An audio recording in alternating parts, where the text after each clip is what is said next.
Donc nous allons réaliser une expérience, une simulation d'expérience aléatoire grâce au tableur.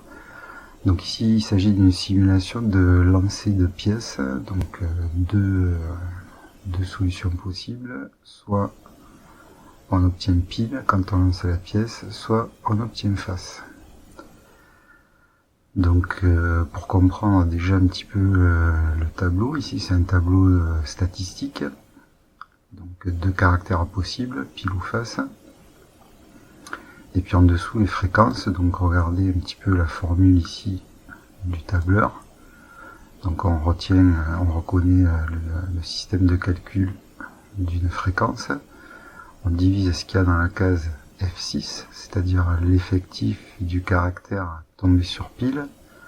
On divise par l'effectif total grand N de la série qui est en case H6, donc F6 divisé par H6, et on multiplie par 100 puisque c'est la fréquence en pourcent. Donc ici, sur cette première simulation, on a lancé 20 fois la pièce, on a eu 12 fois pile, 12 fois face. Donc la fréquence de pile, ça nous donne 60%. Et pour face, donc la formule, c'est ce qui est dans la case G6, donc l'effectif du caractère tombé sur face, divisé par H6, et l'effectif total multiplié par 100. Bon, par contrôle, on a bien la somme des fréquences en pourcent qui est égale à 100.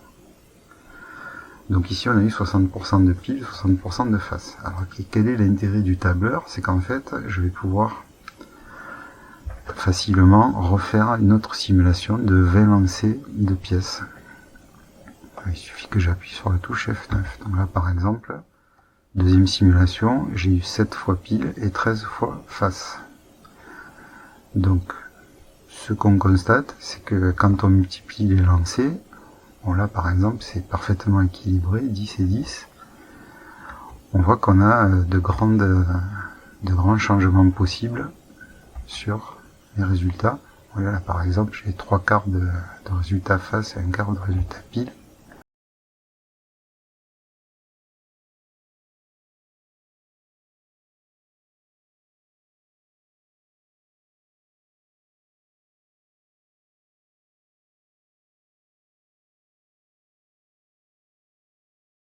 Et cette fois, j'ai augmenté le nombre de lancers. Vous voyez qu'ici, on a un total de 105 lancers. Donc, même principe, on a les fréquences en pourcent et le diagramme circulaire. Donc, on voit là déjà sur la première simulation, on a environ 62% de pile et 38% de face. Donc, comme tout à l'heure, on va effectuer plusieurs simulations. Donc à chaque fois le diagramme circulaire s'ajuste. Donc l'intérêt encore une fois c'est qu'on peut multiplier le nombre de lancers. Et donc ce qu'on constate par rapport à l'étape précédente où on n'avait que 20 lancers, c'est qu'il y a beaucoup moins de variations sur les fréquences. Dans la première partie on avait atteint par exemple un 75%, 25%. Là, il y a beaucoup moins de différence.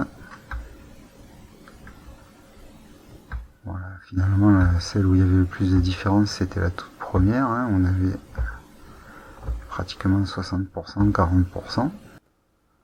Allez, on continue. Donc, on a augmenté encore le nombre de lancers. Vous voyez, là, il y en a 617. Donc, je recommence. Là, vous voyez qu'on est à 55%, 44%. Et donc on multiplie le nombre de simulations et on voit qu'il y a encore moins de variations au niveau des fréquences que tout à l'heure. Bon, alors, il vaut mieux regarder le diagramme que les chiffres.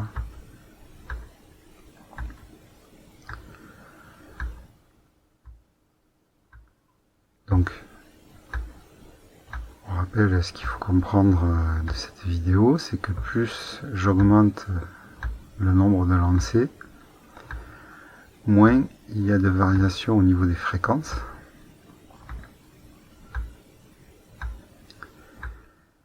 Donc ce qu'on appelle l'approche fréquentiste des probabilités, c'est qu'en fait, ce qu'on va appeler la probabilité d'obtenir pile ou d'obtenir face, ça va être la fréquence du caractère pile ou du caractère face si on réalise un très grand nombre de fois l'expérience de lancer la pièce. Alors c'est bon, un très grand nombre de fois, c'est pas 600 fois en fait.